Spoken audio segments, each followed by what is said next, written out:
Welcome to Native America Calling. I'm Sean Spruce. Some Native Hawaiian surfers are swimming against the tide to reconnect their culture and make the sport more meaningful. The popularity of the sport has meant a more competitive and commercialized venture. Today we'll hear from Native surfers who are building on the foundations of their ancestors to realize the spiritual and healing aspects of surfing, both for themselves and the coming generations of surfers. Our discussion starts right after the news.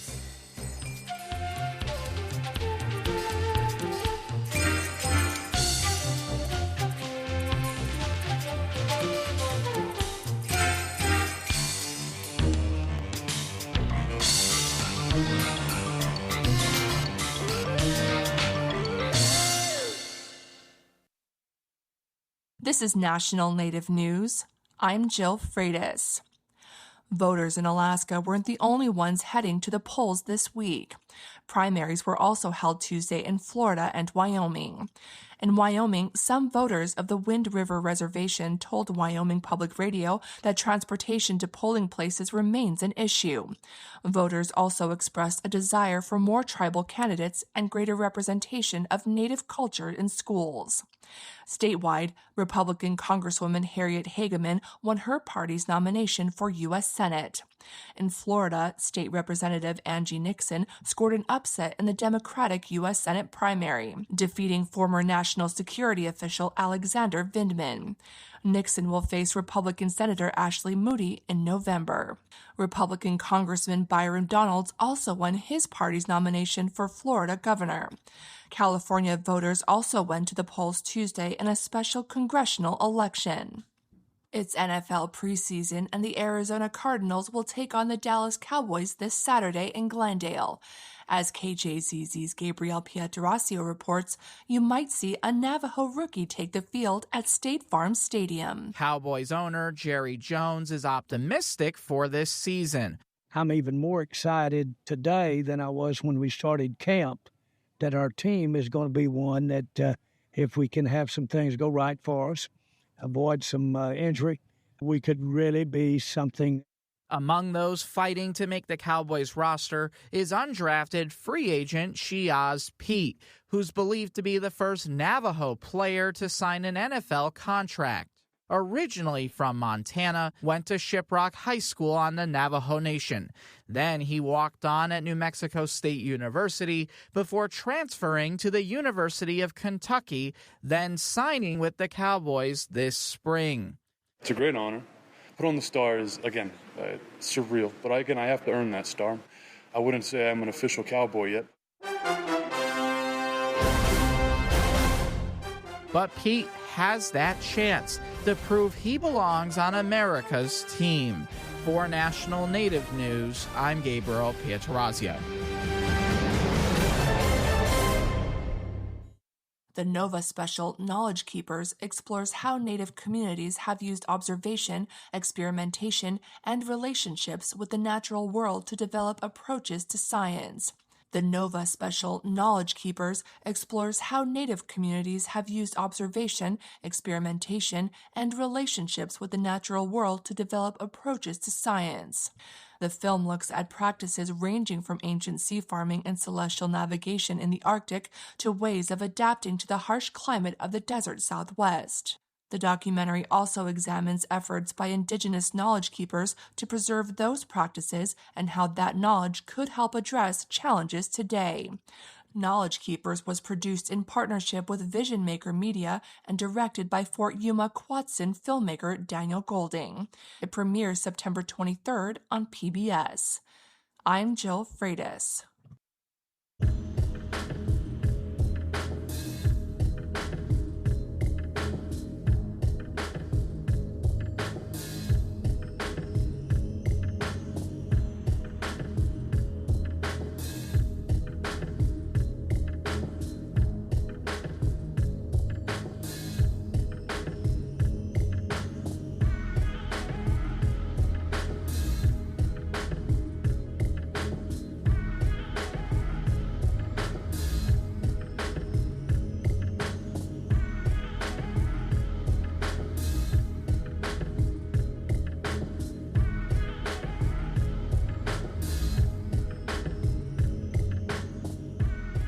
National Native News is produced by Kawanak Broadcast Corporation with funding by the Corporation for Public Broadcasting.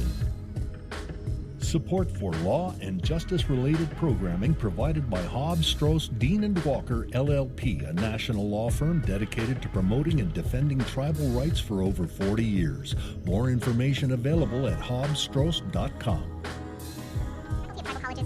Hear that? Tribal college faculty do so much, one can't say it all here. Nothing but respect. Visit mostthoroughdescription.com. The American Indian College Fund supports this program.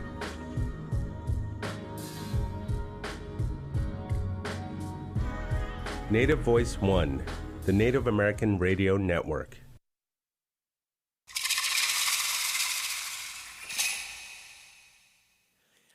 This is Native America Calling. I'm Sean Spruce. Surfing's origins in Native Hawaiian culture presents a pathway to a more meaningful connection for some people who practice the popular water sport. That cultural connection is also a way to pass on a deeper significance to future generations of surfers. Our guests today look to spiritual Native connections to the water and surfing to inform their own relationship with the craft of surfing. And they also hope to influence those practices by a larger society of surfers. In this hour, we'll talk with Kanaka Maoli surfers about the origins of the sport and the movement to bring the deeper concept of aloha at a time when it is becoming increasingly competitive, even on a recreational level. Listeners can join today's conversation with comments or questions. You can call us at 1-800-996-2848. That is also 1-800-99-NATIVE to join today's discussion. Joining us now on Zoom from Oahu, Hawaii is Tom Pohaku Stone. He is a Kanaka Maoli cultural practitioner. Good morning and welcome back to our show today, Tom. Good morning. Aloha kakaiaka. Also on Zoom in San Diego, California, we have Koliko Kahaone. He is a waterman and he is also Kanaka Maoli.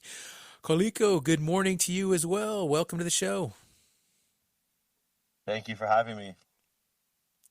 And our third guest, also on Zoom and on Oahu, is Sunny Kazama. She is a surfer and college student at the University of San Diego. And she is Kama Aina, born and raised in Oahu. Good morning, Sunny. Welcome to Native America Calling. Thank you for having me this morning. Good morning. Tom, let's begin with you. Among other surfing activities, you make surfboards, you carve them, but what you make might not be what people are used to seeing out on the waves. What's special about the boards that you craft? Well, I mean, they're just basically traditional papahenalu or surfers that I grew up with and that I know of. You know, they could be a lot more, but basically it's just going from where I was as a professional surfer to understanding the abilities of my kupuna or ancestors and their abilities to surf on those boards. So it's just a vehicle to take me back to learning a lot more about surfing and wave sliding. So, and then hopefully passing it on. Tom, I'm looking at some online images of the boards that you carve, and they're hand-shaped, it appears, and they don't have a lot of fancy paint or graphics. They look very natural. Well, I mean, well, for our family, I use all traditional native woods that were used traditionally, and yes, they're all hand carved, no templates. You know, there's never the same. I can never make the same board again. So, and they're all oil finishes, and they've been buried underground for a while. So, yes, they are. I understand your father was also a master board carver. What did you learn from him? Well, you know, I'm not going to say he was a master. a surfboard carver. It's just that when I was a little kid and I was learning to surf, the boards that I was surfing wasn't the same boards that my friends were surfing. It was just the wooden surfboards that, the uncles or the Beach Boys, which were my uncles, would let me surf. And so my dad I was begging him for a surfboard, and he just went out and got a piece of wood and carved it for me. And I was there the whole time he carved it. And really, I was unappreciative of it as a young child. So, I guess a lot of it comes back to the fact is that my dad knew what traditional surfboards were. And I was lucky to be standing there as a little child learning from him. So, yeah, Sounds like a I wonderful. guess he was a master carver. Yeah, it sure sounds that way, Tom. Sounds like a wonderful childhood that you had. Now, you mentioned the Beach Boys. Who were the Beach Boys? I know you're not talking about the band that some of our listeners might equate with that name. And how did they change surfing? Well, I mean, there's an evolution in wood surfboards, and I just happened to be there as a little child. And, I mean, we're talking about like Rabbit Kekai, Jungle, you got Uncle Pop Sonoda, um, you know, Steamboat, Uncle Blue, all these Beach Boys who were related. I mean, there's a tendency to, people think that, oh, when we call them uncle, that they're not really family, but they really are. So, they just gave me the opportunity to learn what it's like as a child to actually ride those boards before I moved on to the contemporary style fiberglass foam boards. So, and their styles of surfing were just, to me, very elegant.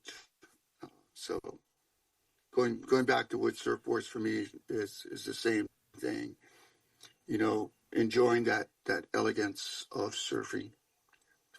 I guess that's the way to put it. Tom, I want to ask you about Duke Kahanamoku, a legend in creating the global awareness of surfing. Tell me more about what he brought to surfing that just didn't exist prior. Well, I mean, for Duke, and to be honest, I never really knew Duke. He just happened to be the individual that actually carried the wood board down and let me surf for the first time, because I couldn't carry a 100-pound board. So, but what he brings to surfing was an understanding of the way people of native peoples really are. That we're we want to share that experience, that knowledge, and guaranteed he's the father of aloha, that he took surfing and used that to bring the world together. So definitely, I mean, right now we're celebrating him in Hawaii, with the Duke Fest. So he definitely is the father of aloha. So.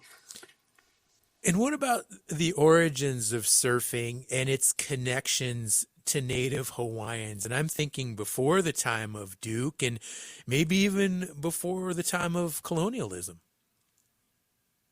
Well, I mean, it's an open book on that, but that's how we create thought and basic education, is that if we don't question the origins of things and how they come to be, there's no learning process. But it was just a tradition based on our migrations through Oceania, that we had to understand how to ride waves. And that meant riding waves not only on our canoes, but near shore, which, it was just a part of who we were as ocean people and who we are as ocean people, is that it allowed us to experience what the ocean is, ocean's home, and how, to utilize the waves to carry us. So, I mean, who knows where surfing actually began, but we do know the fact is that the artifacts, which is stories and everything, is the foundation is founded here in Hawaii. Because can you imagine that, we come from atolls, fringing reef islands, to an archipelago where there's white sand beaches and there's waves breaking along the shoreline. We're going to develop our vehicles, right, to slide along waves. So, the evolution to me was we went from our short boards like the Umas, Pahas, Omos, and we saw the opportunity to be creative, just like we are today in surfboard development. It's the same thing we were doing 2,000 years ago, is looking at developing boards to ride, the waves that were here in Hawaii, that we weren't surfing anyplace else in the world at the time. So to me, that provided the future of what surfing has become. Tom Pohaku Stone joining us live from Oahu, Hawaii. He is a Kanaka Maoli cultural practitioner who makes hand-shaped surfboards, and he's telling us some of the history of surfing and how it has such a strong and deep connection to Native Hawaiian people and their culture. We're going to take a short break. We'll come back. We'll talk a little bit more with Tom, and then we'll bring in our other guests as well.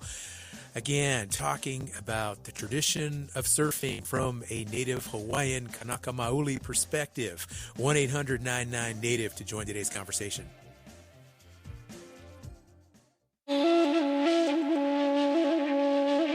Dr. Lori Arviso Alvord is the first female Navajo surgeon, dedicating decades of her life to mastering Western medicine alongside a deep understanding of traditional practices.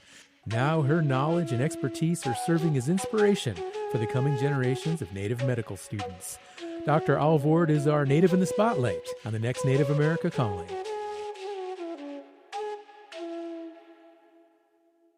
Trickster Cultural Center hosts the 12th Annual National Gathering of American Indian Veterans to honor veterans and military personnel of all cultures, eras, and branches in a Native way.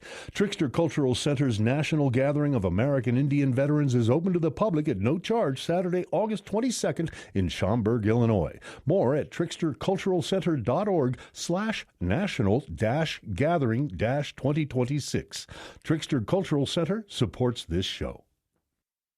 We're glad you're with us today on Native America Calling. I'm Sean Spruce. We're talking about surfing, and it is a sport that has strong historical ties to Native Hawaiians. You can join us today, share a comment, ask a question, pick up your phone and call 1-800-996-2848. Maybe you are a surfer. Maybe you want to be a surfer. Maybe you've tried surfing once or twice. Let us know. The number is 1-800-99-NATIVE.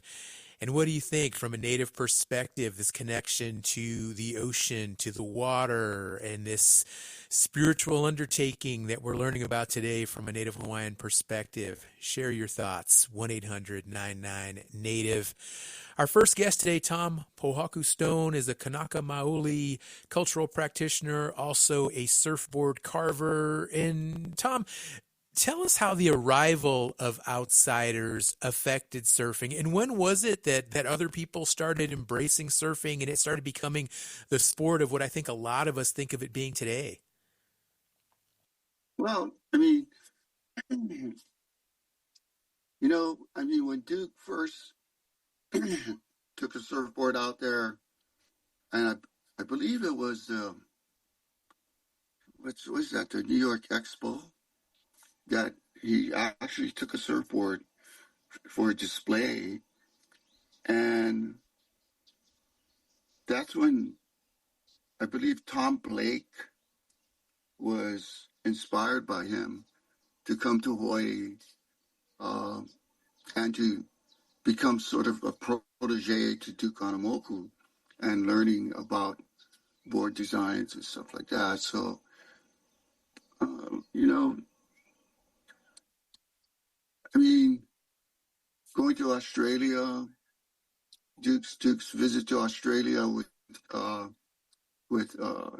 he took a young boy, Kuno, um, which that's his last name, Kuno, and they began to show the art of wave sliding and board making, and that led to, if we stay on track of what happens over time, is that I can't say Duke laid the foundations for an industry, but that wasn't his intention or his awareness at the time. But during the period of annexation and colonization of Hawaii and the taking of our kingdom, our country, there was a realization that sugar was in decline, and the annexationists had to come up with a way to maintain the economy in Hawaii.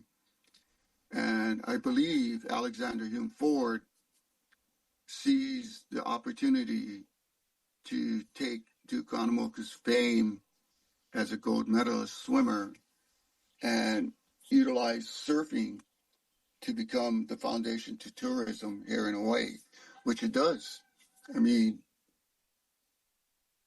everybody was coming to Hawaii to ride the waves with the early Beach Boys of the time, and those that came were usually very wealthy white females who were, I guess, enamored by that bronze gods of the ocean. Let's just put it that way.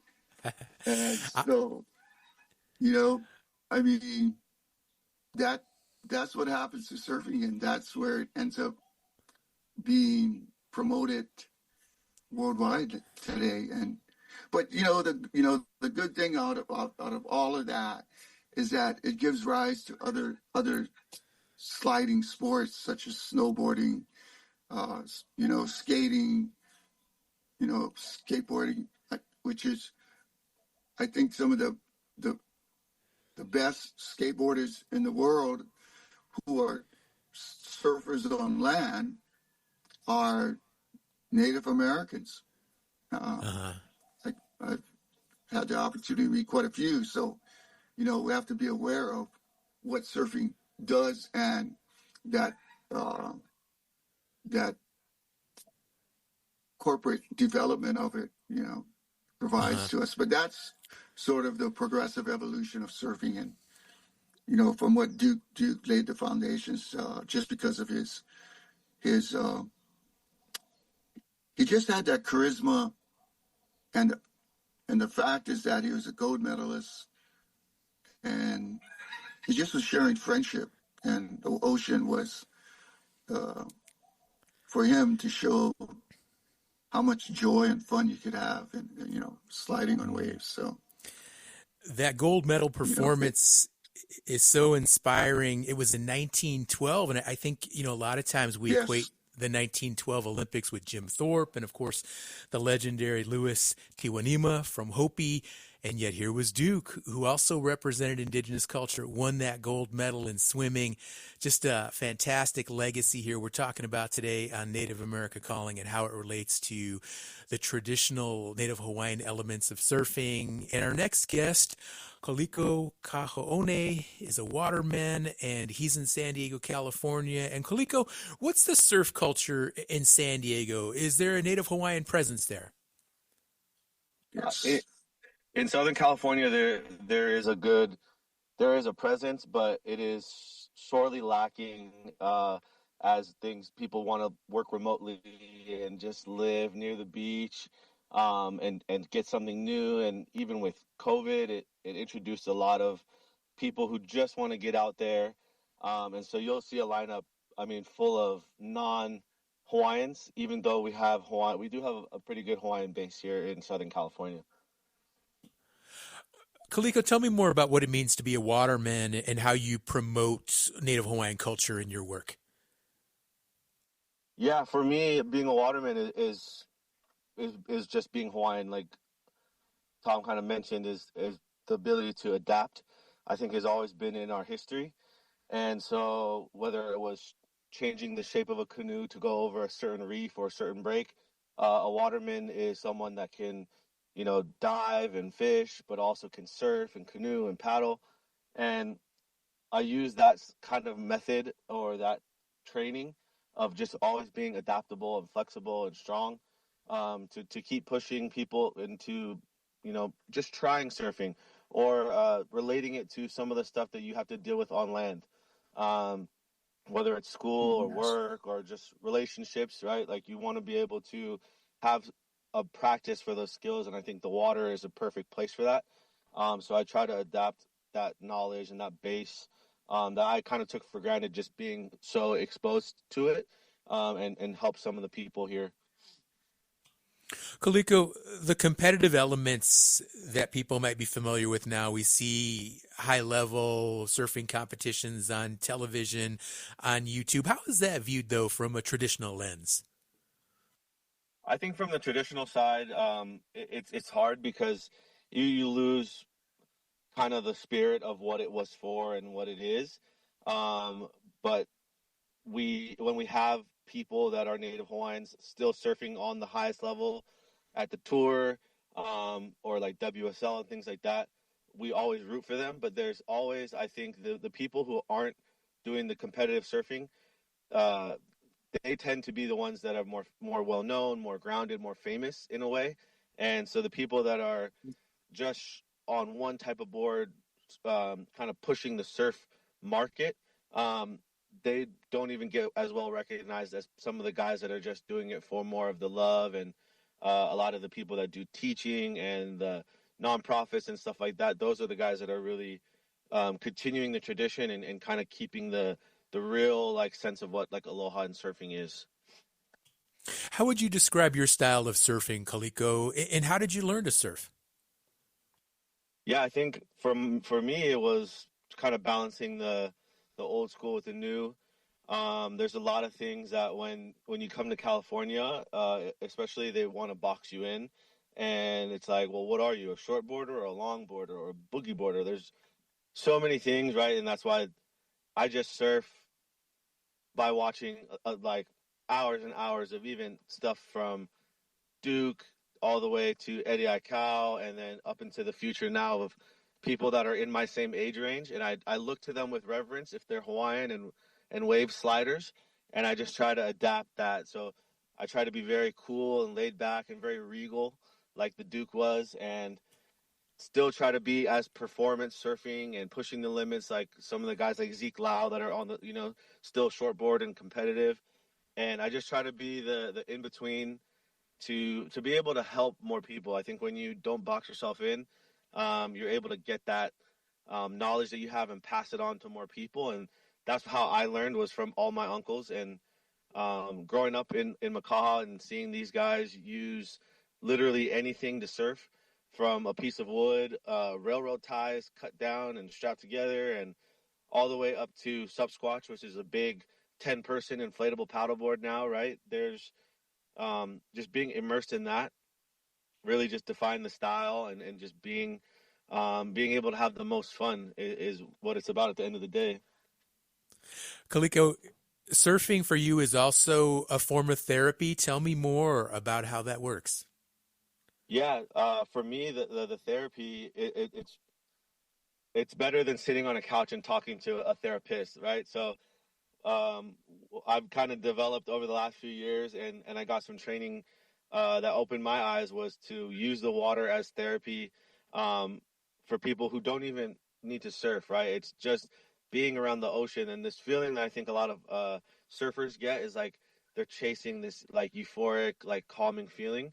And it's not just like one day, it's like every day you kind of wake up and you want to go get that wave or get that thing, and it's you build like this habit, and a lot of people don't have that, and I think surfers take it for granted how cleansing the ocean is, and how healing the water is, and they don't see it as like this tool, and so now, like with me and some of my friends and some of these other organizations, we use it as surfing as the lens to help you get through stuff. And it's been just like a really eye-opening experience on how people just swimming in 2 feet of water, and they've never done it before, and how good they feel, like how much of a workout they got. And it's been really just an honor to help people and see that change. And then it's just something that me and my friends did our whole lives, that we learned from our grandmas and grandpas and uncles. So it's been a really great time here. Do you surf every day? And about how many hours a week do you estimate you're out on the water? I would say just as much as my full-time job, I would be pretty much in the water. So if it's not in surfing, it's something like we're in the bay, we're doing something on the jet ski, or boating or sailing, and it's probably a 40-hour a week hobby, as well as just something that I think, I just need to get my gills wet. If I go longer than a day or two, I just feel like something's kind of wrong, and then getting back in the water is what kind of brings it all back to center. Now, you also work with young surfers. How do you add this cultural understanding into your lessons and your teachings with these young folks? Yeah, with the younger generation, it's really been something where you can't go too teacher on them, and you really just gotta show them by putting them in the experience. So like, uh, there's a lot of things that the youth need to just jump in and do. So like jumping on a canoe or jumping into the surf. I just try to provide it in a safe way, and I think they love the exposure and the just the quickness in which they get to go do that activity. I think the younger generation has been a little bit cared for, in a good way, but also kind of over cared for, where the safety has become too much of a priority, where really they just want to have some fun and get out and get tested. And that's the kind of the approach that we try to take, is as long as they can look and trust us and believe in us, then we're not going to let them down as far as being out in the water and keeping them safe but fun. That's the line I'm always trying to walk with them, and hopefully they can get that sense of balance, not just physically but emotionally and mentally. All right. Thank you so much. We have a caller not able to come on the air, actually, but he's a frequent caller to the show. Many of you are familiar with his voice. Michael in Jemez Pueblo, he's a KUNM listener, and he has a question, and I think Tom is probably the person to answer this. Tom, our listener wants to know if there are surfboards that are designed for surfing in really heavy storms or maybe even hurricanes. Tom? Well, well, there are only legends of that happening, and I believe it was Pele Iholani of Maui who took an Olo, and actually during a major storm, there's paddled he paddled into the Pailolo Channel, let's just say, And that's why he actually caught storm surf, which was 30 to 50 feet in the channel. And he surfed from Maui to the island of Molokai.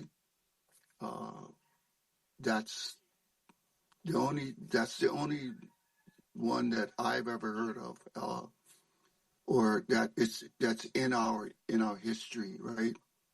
So, and I do know that during storm times, when we get our storms from the east or northeast, the Pailolo Channel, because I've been in it, when the channel squeezes the storm surf coming across the ocean, it squeezes it because the distance between the two islands is short, and it's a shallow channel, only about 300 feet deep, I believe. So I do know that, which is what I want to do myself. So we're waiting, these hurricanes that come through. I want to take an Olo and go to, see if it really did happen. But I do know that it does get up to 30 foot, because I've been in that channel when it was 30-foot swells. Okay. And they actually do break in the channel. Okay. But that comes off of the hurricanes and okay. The major storms that, come out of the east. So. Okay. We're going to go to break. We'll come back, continue the conversation.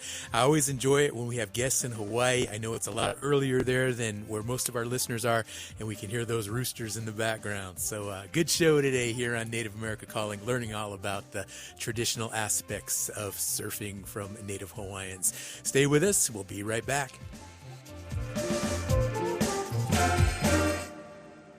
BizCon Alliance 3-day conference takes place October 6th at the Foxwood Resort in Connecticut, connecting government and business decision makers to address today's federal, local, and tribal business landscape. More at bizconalliance.com. Command Holdings supports this show. Ready to expand your reach and inspire change? Kaufman & Associates crafts culturally grounded communication strategies for Native audiences. More at kaufmaninc.com. KAUFFMANINC.com. Thank you for listening today to Native America Calling. We're hearing about the strong cultural traditions connected to surfing, and there is still time for listeners to join us. Give us a call, 1-800-996-2848. 1-800-996-2848. You can also go to our website. You can post a question or a comment, nativeamericacalling.com, as well as our various social media platforms, Facebook and Instagram. We also have Blue Sky and Threads available for listeners to comment on as well. And we have a third guest on the show today who is also in Oahu. This is Sunny Kazama. She is a surfer and college student at the University of San Diego. And Sunny, hello again. Great to have you on the show. Hello and good morning. Thank you for having me. You bet. Now, Sunny, how did surfing become an integral part of your life? Well, my parents actually met each other through surfing. After they moved home from college, both are from Aiea, they had a bunch of friends that would go surfing every week. And because my mom and my dad were both in Aiea, they started carpooling together to surf, got to know each other better in the water. And they got married, they had me, they had my sister. And so surfing was an integral part of my life. I actually learned how to surf straight out from the Duke Kahanamoku statue in Waikiki. And I've never met the Duke, but I've heard all the legends about him. And I think it's just really awesome to have that statue, to have his story known, to have his presence known, because everything from the surfing community to the Beach Boys in Waikiki today is all because of Duke. It's all because of Uncle Eddie Aikau as well, and Auntie Rausa, and just learning to surf and amongst these legends has been such a privilege. Sunny, you helped advocate for surfing to become an official state high school championship sport. Tell us about that effort and why you felt it was so important to elevate surfing to this official status among high school sports. Yes, of course. As I mentioned before, I grew up in the water. I was a surfer, still am. And it was honestly the only sport that really connected with me. I really believe that there's no other sport like surfing. You get to be in nature, but also the surfing community, heavily shaped by the Beach Boys, the culture of aloha set by Duke, all the legends before me. I've never felt that presence of such strong support and love in the water. And that's what really gave me the calling that I need to give back. I need to support this community because they shower me with love. This is the place where I found my inner strength and my confidence in the water. And on land, I see that surfing didn't really exist in high schools. I was a high school student about 2 years ago before I graduated, and it was it was trying at times. Surfing wasn't an official sport. It was seen only as a club equal to like the sewing club, but it is a sport. It is a traditional sport here in Hawaii. It just didn't have that recognition. So my surf team would go and compete in the Interscholastic Club League, but we had to do all the funding ourselves. We had to do everything ourselves. No one got paid to coach us. No one got paid to help us out, to drive us to practice. It was all this effort and love poured in by our volunteer coaches, the volunteers who are team parents. It really was an act of love that made it happen, but I saw how limiting it was for me and my teammates who had such a big passion for the sport. And so I decided that something must be done. The surfing community must be recognized and supported because it is the essence of aloha. It is the essence of Hawaii. It's why, as the previous guest mentioned, it's why so many people come to Hawaii, to come to our waters and pour their dollars into our economy. They're all here to experience that essence of aloha that the surfing community embodies so well. And so I sat down with my dad to talk about it, especially coming out of COVID. The funds were tight. The surf community didn't have a lot of funding or support from the state, and the Interscholastic Club League that me and my high school team compete in was going to shut down.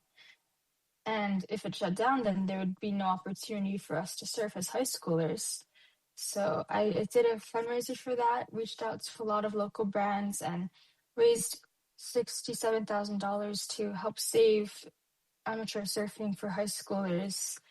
And then from there, I was like, if I can do this for the community, what else can I do? And it was just getting in contact with the right people, writing petitions for surfing to be funded and recognized on the statewide level, petitions, meeting with athletic directors around the state. And it was like a 3-year effort to make this happen, maybe a 4-year effort. I want to give a shout out to Sarah Fairchild from the Outrigger Duke Kahanamoku Foundation. She had heard what I had done with my fundraiser back in 2020, and she reached out and asked if I wanted to help be part of this movement to make surfing an officially recognized sport in Hawaii. And I immediately said yes. And so working with her, getting connected to the surf community, there's so many amazing people I've met who have been nothing but supportive and just full of aloha and wisdom and guidance. And I think that all strengthened me to the point where in 2025, I got up in front of the Senate and delivered a speech on why it's important to recognize surfing in Hawaii. Sonny, this is such an inspiring story that you have. And even more amazing is, and I'm looking online and the fundraising effort that you talked about to save the surf season. You were only 15 years old when you took that on. You were school. And that's the beginning. It built on that momentum. And here you are today. Now it's an official state high school. And you also compete as a surfer. And we've talked earlier with our other guests about the competitive side of surfing. I'm interested to know if you incorporate your own cultural connections when you're actually competing. And how does that work? How do you balance? I think you cut out a little bit, but I heard part of the question. I believe it was, I'm a competitive surfer, so how do I balance, the essence of surfing with competition? Was that the question? Right. Yeah. Sorry for the bad connection, but Okay. that is it. Yeah, how you balance it. No worries. Yeah, so I didn't start competing until I was about 14. That was my first involvement with the Hawaii Surfing Association, who put on the amateur surfing league for the high school surf clubs. And I think that was a great way to get into competition because it was very relaxed. I mean, of course, everyone's still pushing themselves to do their best, but I think you still really get the community aspect that surfing is based on. It feels amazing when you win, but it feels even better when you win with the team, when you know that your effort that you put out there in the water, the way you connect with the waves, ultimately goes to help the people you care about, your teammates. So I think that was a good way to balance it. And now in college, I'm part of my college's surf team. We compete as part of the NSSA, or National Scholastic Surfing Association. They have a collegiate league, so I compete on that up in San Diego. I will say competitive surfing is always different than free surfing. I have the most fun when I'm out in the water by myself, not in a jersey, and just have all the time in the world, no time crunch to catch like 2 waves to put up a certain score. And I really agree with what I believe Kaliko said about how surfers who maybe aren't on tour keep the real sense of surfing and aloha. And I think the surfers that are on tour do as well. I just think it shines more when you're away from the pressures of competition. But there's good surfers everywhere, from whether you're on the WSL or you're just a weekend warrior. I've met amazing people on both sides. But for me personally, I really feel like free surfing is that space where I can be more grounded in a way, keep the real sense of surfing in aloha, and just have more fun, because then it's less about having to put up a certain score and more about just connecting, taking your time, being in nature and enjoying it. And I think that's something that can get so easily lost in my personal experience with competing. So I'm competing less and just making sure I take my time out in the water, planning on getting out there later today as part of the Duke's Ocean Fest, and just really looking forward to spending more time in the water and just connecting with that feeling of stoke and euphoria that brought me to it in the first place. Right on. How does surfing connect with your other life goals, Sunny? Yeah, I will say surfing definitely deepens my appreciation for nature and knowledge that human life must be in balance with nature. I think it's such a beautiful sport because you not only are you strengthening yourself physically through the physical exertion, but you are challenged mentally to be patient, to wait for that good wave, to really move in an environment that's not in your control. I really have to adapt to whatever the waves are doing. If the wave comes, it comes. If it doesn't, it doesn't. I think that's something that's taught me a lot of patience, and the complexity and beauty of nature has been showcased to me through that. And outside of the water, I'm really invested in sustainability efforts. Nature is why we have surfing today. The ocean is why we have surfing. And so I want to do my best to give back to the people of surfing, but also the environment that shapes it. Are there other women in surfing who you look to as mentors or role models or even peers? Well, absolutely. I will say Carissa Moore is one of my mentors and my idols.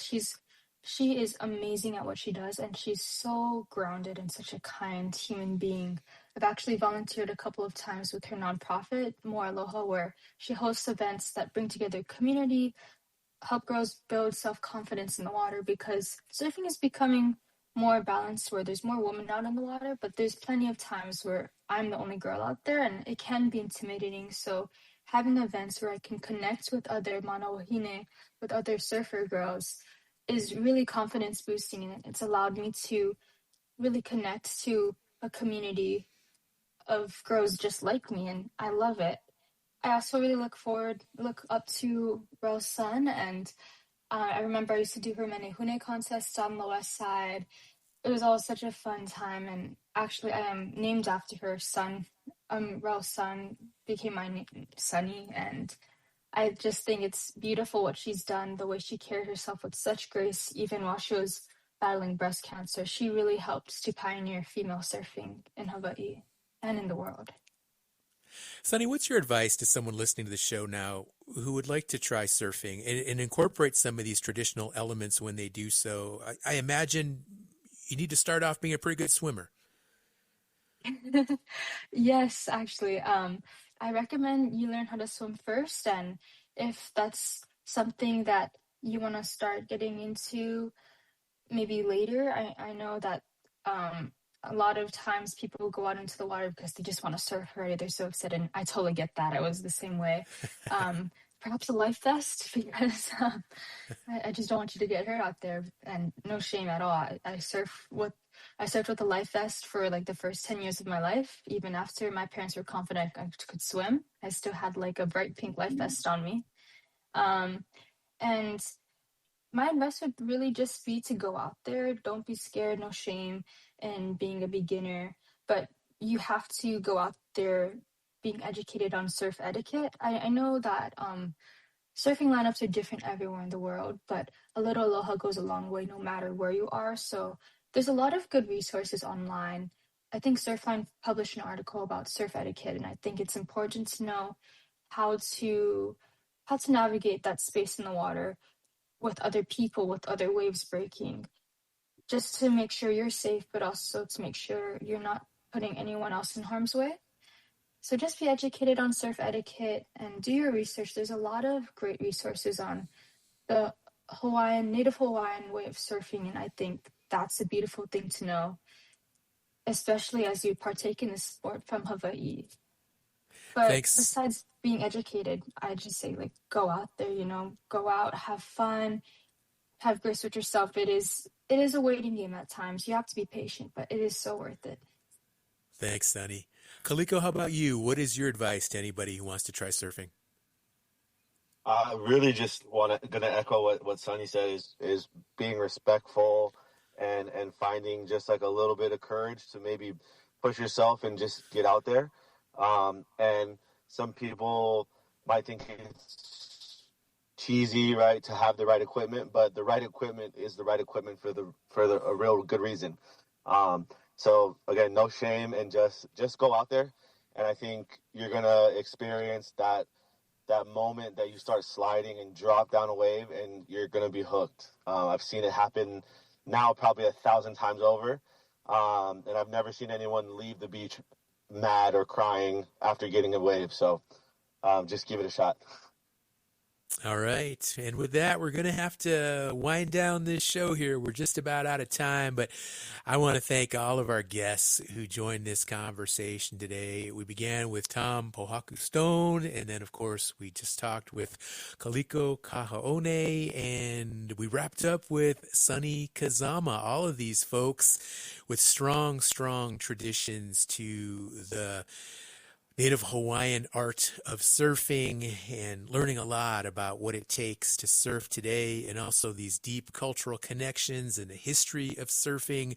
So much to think about, so much to talk about. And just because the show has to end doesn't mean we have to discontinue the dialogue. So I urge you, check us out on Facebook or Instagram, or go to our website, nativeamericacalling.com. Post, like, comment about today's show. And if you maybe have ideas for future shows here on Native America Calling, future topics we can discuss, you can share those on our website. Let us know. Our producers are always looking for interesting show topics to cover. And with that, we're out of time. So I want to urge you all to join us next week for another exciting opportunity to listen to more shows about pressing Indigenous issues and topics. Our executive producer is Art Hughes. Our producers are Andy Murphy, Sol Traverso, and Joe Thompson. Marino Spencer is the engineer. Sho McPolin is the digital producer. Nola Daves Moses is the distribution director. Bob Peterson is the network manager for Native Voice One. Clifton Chadwick is our national underwriting sales director. Charles Sather is our chief operations officer. The president and CEO of Kawanak Broadcast Corporation is Jacqueline Salee. Have a safe weekend. I'm Sean Spruce.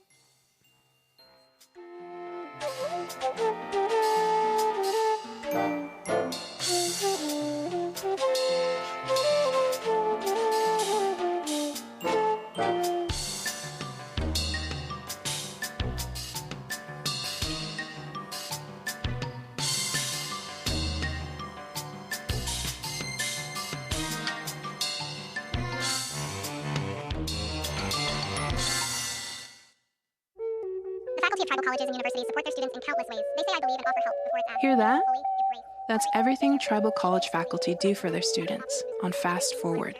Because if one tried to say it in real time, they'd be here all day. They teach, guide, comfort, and connect. And for that, the community is grateful. Learn more at mostthoroughdjobdescription.com. The American Indian College Fund supports this program. They give extensions, cheer progress, share laughter, create calm, and allow reflection. They inspire hope, share wisdom, guide gently, validate feelings. Who protects Indian country? Amerind does. As the only 100% tribally owned insurance carrier, Amerind helps strengthen tribal communities by providing reliable insurance coverage and keeping dollars in Indian country. From property and liability to commercial auto and tribal workers' compensation, Amerind is here to protect what matters. Celebrating 40 years of serving Indian country. Learn more at amerind.com. That's AMERIND.com.